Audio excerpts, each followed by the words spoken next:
Trae. Come on, it's the day with Trae. Pump it up, pump it up. Trae. Come on, come on. With Trae. Pump it up, pump it up.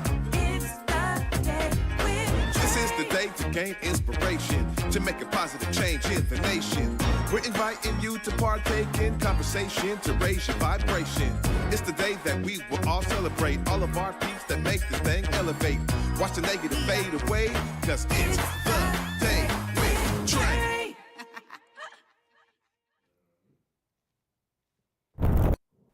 Grand Rising, everyone. Welcome to the Day with Trae. I'm your host, Trae Holiday, and I welcome you to a wonder-filled Wednesday. Really excited for my guest who's in the building. Chelsea Riddick-Most is here, Director of Engagement and Events at Seattle Center. Really excited that she's here to tell us all about the King County Clinic's 10th anniversary that's happening, y'all. We're going to be getting all of the details, but of course, I got to get some details from you because this is the time that you get to go ahead and share the details of how you got to this show with others who you feel could benefit from our daily dose of dopeness right here on the Day with Trae. And if you can't watch our TV show, don't trip. We got you covered. You can always listen to us as well anywhere you find your favorite podcast. Just search Converge Media Network and the Day with Trae. You will find us there. Well, you know, we've always talked about arts and culture here. So before I get into it with Miss Chelsea, I gotta say that there is something special about covering arts and culture. Now, y'all have seen many live performers, actors, musicians, opera singers, ballet dancers. I mean, the works. Y'all have seen them right here on the Day with Trae.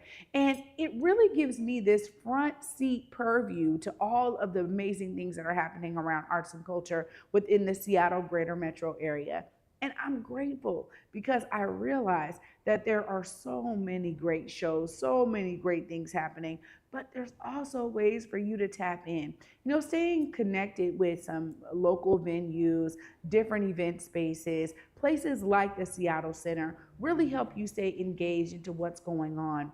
And even if you have a few of them in your back pocket, you will always have something to do. Why? Because venues need programming, right? They need to be able to have something that draws audiences. So if you're someone who's looking to step out in different ways, start looking at local venues and finding ways to be engaged in the amazing shows that they are putting on. Now, this is not a new message at all. I've shared this before here on this show, but the reason why I'm sharing it again is because almost any time I have someone who is working so fervently behind the scenes to curate programming that is culturally responsive, reflective of the diverse cultures that live here in Washington State, and specifically in the Seattle greater metro area, or for those that are always gathering information to try to find ways to bring the right type of artists, the right type of shows to our area.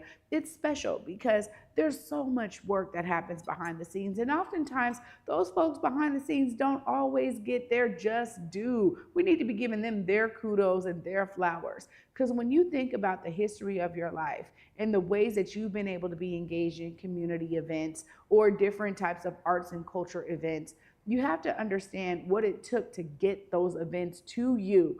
And there's a lot of work that happens behind the scenes. And trust me, I know because I'm someone who was out there curating a bunch of events. Not only was I helping to plan, but oftentimes I was the MC as well. So I'm not only behind the scenes, I had to be in front of the scenes with you all. And while I still love doing that work, I always want to give kudos to those that I know are doing it that don't have a platform to elevate themselves in that way. So it ain't about me and myself as an event curator. I want to give a huge kudos to all of those who are making sure that we have phenomenal events to attend, things that we can bring our kids and families to, you know, opportunities for us to be engaged in the brilliance that is either here in our region or being brought to our region. Huge kudos to all of y'all because you help to keep us thriving. And I'll also say this too, because I'm always trying to demystify the fact that it is not true. Seattle does have a lot going on. People are like, well, you know, New York and LA, they have this, and Atlanta has that. We have great stuff here too, so we need to tap into it. Don't just be here for the great job or the amazing salary maybe that you're getting from that job. also start tapping in to the community level events, the things that are really reflective of culture that you either are from or want to learn more about. Because I promise you, you will have a great time out here. Even when it's raining, y'all, step outside your house. There's lots of fun to tap into. Well, after this short break, up next, we got Chelsea Riddick-Most in the building. We're going to be talking all things Seattle Center and the King County Clinic. Stay tuned. You don't want to miss it. You're watching The Day with Trae. Empowering the community one connection at a time. ConnectWise, your partner in finding the support you need. Download the app today and experience the difference that a connected community can make. Learn more at eec-wa.org/connectwa-app. Hey, what up, everybody? Truth Talks is one of the hottest shows streaming, and we're expanding. You can catch all the tea live and unedited Monday through Friday at 8 p.m. Eastern, 5 p.m. Pacific, and again at 11 p.m. Eastern, 8 p.m. Pacific. Dive into the truths you need to hear from pop culture to politics and some of the biggest celebrity exclusive. I wrote the song in the car. Get out the way. That was my theme song. Set your reminder to catch us live on Fox Soul or binge watch on YouTube/Fox Soul. My hair is definitely unique in the rodeo industry, and not a lot of girls wear their natural hairstyle. And since I do, it makes it a lot harder to find equipment that fits my head the right way. When I speak about being unique, that's what I mean is why should we have to change our hairstyle for safety maybe? Why can't they create something for us to be ourselves in and still be safe on the trails? You don't have to change the way you look because you're beautiful the way you are. Welcome back, everyone, to The Day with Trae. I'm your host, Trae Holiday. And joining me right now is Chelsea Riddick-Most. Hi, Chelsea. Hi, it's so nice to be here. Always good to have you here. And I'm glad that you have kept that invitation open, as I said before. You know, make sure you step here anytime you have some great things going on. So I'm so grateful that you're here joining us today. Now, for those of you who may not have seen her episode before, I want you to give a brief history of how you got into your role at Seattle Center. Oh, wow. So I'm originally from Seattle, but I lived and worked in New York after I left Howard and worked at Nickelodeon, lived in New York for 30 years. And the pandemic hit and the world stopped and it was quiet. And I was like, oh my God, I would love to be able to come back home. And I started reaching out, calling and looking, and saw this position, and I spent a lot of time. My mom and I would walk down to the Seattle Center, so it was very a familiar place for me. And I applied. There was a position that opened, and I applied. And during the interview, I wore my Garfield cheerleading uniform. It was tight, but I put it on, and it was probably one of the best experiences, being able to come back home and do what I do. Wow. Yeah. Well, kudos to you for being able to get into your cheerleading uniform from high school days. But I will say too that, you know, it's clear, I think for any of us who grew up in this area, you know, in Seattle like this, you know, there's something special that the Seattle Center holds for so many of us. Whether, for me, it was the rides and it was the Bite of Seattle, right? Like those were, I'm gonna go there, we're gonna get on the rides. I miss the rides. And we're gonna absolutely enjoy the Bite of Seattle. So what were maybe some of those major events for you that you were like, man, now I get to contribute to this programming? Tell us a little bit about that. So I think the big thing for me when I was growing up in Seattle, of course, was coming down and doing some of the same things, the rides. Bumper Shoot was great. That was a place where we saw, I mean, Lizzo, before Lizzo was Lizzo, right? We saw some talent that we didn't know was shooting up to the stars. We got a chance to see that. Diggable Planets, I mean, they had an opportunity to perform there, and it was the same. I mean, when I was younger, and I'm a little older, so I'm telling on myself, I used to go down for the free activities, and I sit down and watch JP Patches perform and all of the performances on the stage. So now having an opportunity to work behind the scenes, to really be able to cultivate and help curate some of that programming, it is an absolute, for me, it's a dream job, right? Because now I'm serving the community in the same way that I was served. And I tell people all the time that the best way to feel like you're getting something is by giving something. And so giving back to the community what it gave to me has been a pleasure. Well, I'll tell you, it's a beautiful thing that you're in that role and that you have such a strong history with it. I think oftentimes what I experience as a Seattleite is we have a lot of folks who come here for jobs, and so they don't have the historical context. And sometimes, especially in an iconic place like Seattle Center, it doesn't do the community a good service, right? Like, we're missing out on things because the context isn't there. So I'm really glad that you're there. But now you got to tell us more about the King County Clinic. I've been hearing a lot about this. So give us some of that history. And what is this? King County Clinic, this is our 10th anniversary. And I tell people all the time, and Julia Colson, who is the executive director and she is the creator of the clinic. It was her brainchild. This is not something that we want to see continue. She was watching an episode of 60 Minutes on a traveling medical clinic, and she said, hey, we can do that here on the Seattle Center campus. It was during a time where she felt like there were gaps in the in health services, and her goal was really just to do this clinic temporarily and to fill in some of the gaps. And 10 years later, we have served almost 40,000 people. We have, in terms of monetary in-kind services, seen over $26 million out-of-pocket services go towards the community that people, our patients, don't have to come out of pocket with. This is really a labor of love. And what most people don't understand when we talk about the clinic, they make the assumption that the clinic is for people that are unhoused. But that's not who's showing up at the clinic. People that are showing up at the clinic are people like you and I who have full-time jobs, people that are college students, that are entrepreneurs, and are underinsured. What we thought was going to change seems to be getting worse. And so now more than ever, there is a need for us to help and to help each other. Wow. I mean, you're absolutely right. Now, there's some things, when we think of healthcare and we think of, terms like universal healthcare, it draws all types of different, perspectives into it. But it is a basic need and right.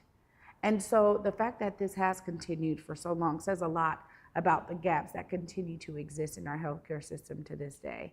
I always talk about the confusion of the open market. And so I know even when you have small business owners, you have contract workers, there's so many people who get paid to do jobs or to have their business. Maybe they have good customers, but there still is a gap in like, man, can I afford that? Can I pay that much?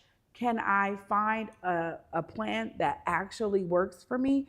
And this is an interesting topic for sure. So what kind of services can folks get at the clinic? So there are dental services, there are vision services, and there are medical services. We've had people who come in. I had one experience a year ago where a man came in and he had all of his remaining teeth extracted. There were over 20-something teeth that he had extracted. The wonderful thing about what we do is that you can also get implants. You can also get if you need dentures, you can also get dentures there. We have a machine that is a state-of-the-art machine that is able to create dentures for people. People who need eyeglasses, we're able to, we have ophthalmologists there that do a full read on your assessment of your eyesight. And you come back, you get your prescription, and they will send out eyeglasses to you. And it's the same with medical care. I mean, here is what is really interesting to me. When we looked at the stats last year, 96% of the patients that came to the clinic were housed. That means they had somewhere to live.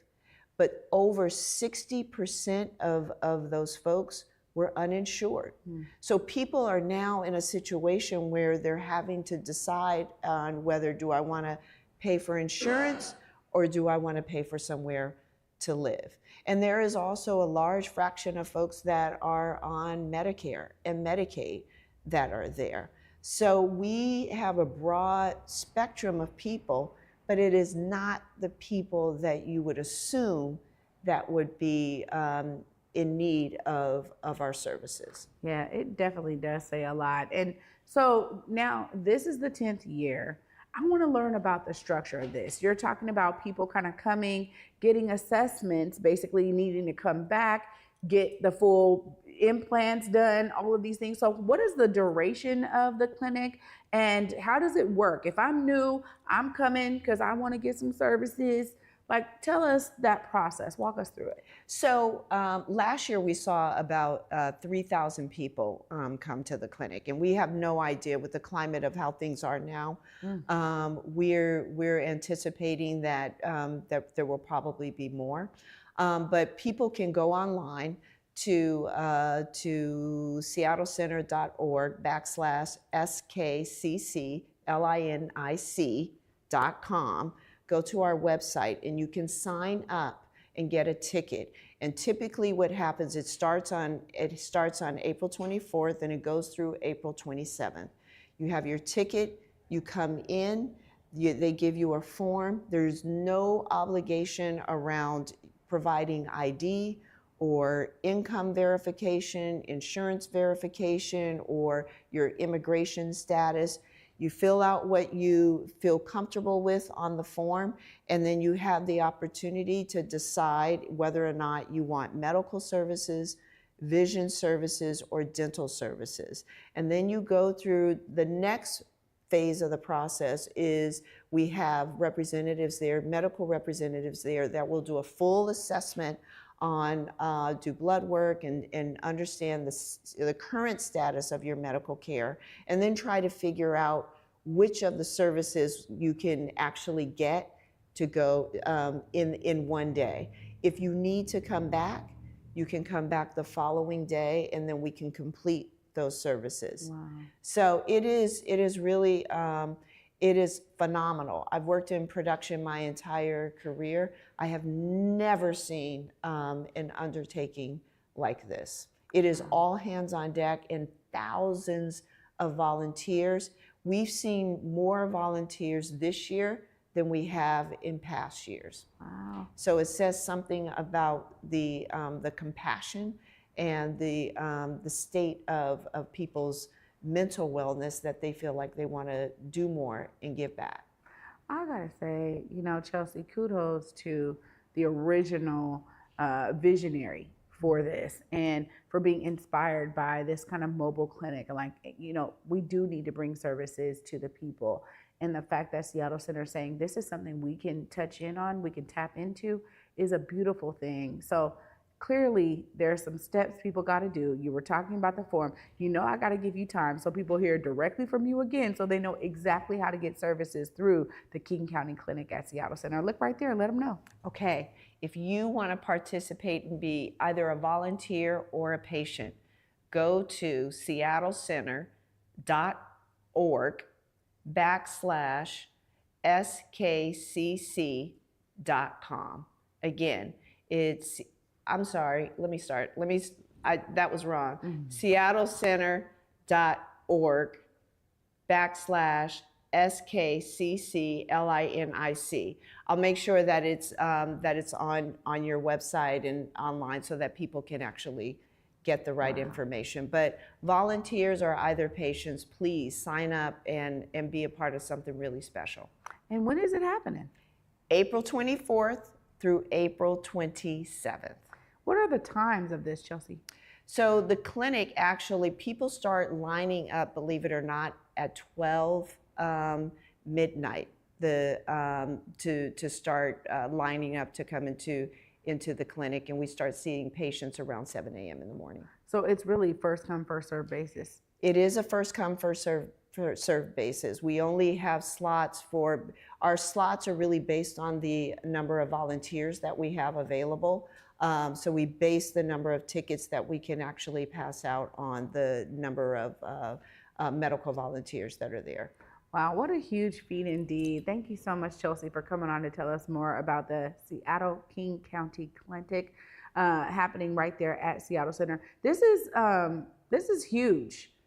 King County Clinic. I mean, the fact that y'all are serving so many people is inspiring, and I'm glad that you are able to bring your brilliance to it to make sure that our community is aware. Thanks always for being here. Thank you, thank you, thank you. I hope people will definitely take advantage of it. It's for everyone, so I hope they'll come out and take advantage of it and be a part of something really, really special. And you said it, services are free. Free, Wow. free, free, Wow. free. Chelsea, thanks so much. You're welcome. Y'all, what a great way to learn more about what our city is offering you. Of course, I'm going to wrap all of this information up right after this short break. Stay tuned. You're watching The Day with Trae. Empowering the community one connection at a time. ConnectWise, your partner in finding the support you need. Download the app today and experience the difference that a connected community can make. Learn more at eec-wa.org/connectwa-app. Hey, what up, everybody? Truth Talks is one of the hottest shows streaming, and we're expanding. You can catch all the tea live and unedited Monday through Friday at 8 p.m. Eastern, 5 p.m. Pacific, and again at 11 p.m. Eastern, 8 p.m. Pacific. Dive into the truths you need to hear, from pop culture to politics and some of the biggest celebrity exclusive. I wrote the song in the car. Get out the way. That was my theme song. Set your reminder to catch us live on Fox Soul or binge watch on YouTube/Fox Soul. My hair is definitely unique in the rodeo industry, and not a lot of girls wear their natural hairstyle. And since I do, it makes it a lot harder to find equipment that fits my head the right way. When I speak about being unique, that's what I mean is, why should we have to change our hairstyle for safety maybe? Why can't they create something for us to be ourselves in and still be safe on the trails? You don't have to change the way you look because you're beautiful the way you are. Welcome back to The Day with Trae, y'all. I'm your host, Trae Holiday. Clearly, y'all need to get down there to Seattle Center, April 24th through the 27th. You know, she's saying people are so in need of services that they are lining up at midnight. The clinic opens at 7 a.m. and they are serving as many people as they can. So we need those volunteers on site to really help ensure a smoother process for those who are there in need of services. But also kudos to Seattle Center for continuing to do this. And it is unfortunate that we have such a huge gap in services for our healthcare system that something like this is needed. But it's also, on the flip side of that, such a blessing that it is offered for free. So kudos to all of the health practitioners, the doctors and dentists who are on site to make sure that people are getting what they need. This is really a special opportunity for those of you who have been like, man, I can't afford this, I can't afford that. Trust me, I've been there, y'all. So I get it 100%. Utilize this opportunity to get yourself seen so you can get the medical services that you not only need, but that you deserve. Shout out to everyone who is contributing to this phenomenal effort. Go to seattlecenter.org/SK Clinic, right? So SK, did I say that right? Yeah. See, King County. No, it's KC Clinic. That's what it is. It's KC Clinic, King County Clinic, /King County Clinic, y'all. So you can register, sign up, get your spot, but you gotta be there in line because they are doing first come, first serve, even with the registration. So know that. If you know somebody who needs this information, please share it with them. That's what we were just talking about. Y'all heard a little snippet of that. I'm talking about the people that I know who need these services. There are plenty of people that are in our families, our communities, our neighborhood, our friends who do not have health care, y'all. This is real. People think that everyone has it. They don't. The open market is not the easiest thing to navigate. So if you are in need of services or know someone, please share the information with them. Huge shout out to Chelsea for being here and giving us the deets right here on The Day with Trae. Of course, y'all know I'll be back with you tomorrow. And until then at 11 a.m., y'all, peace.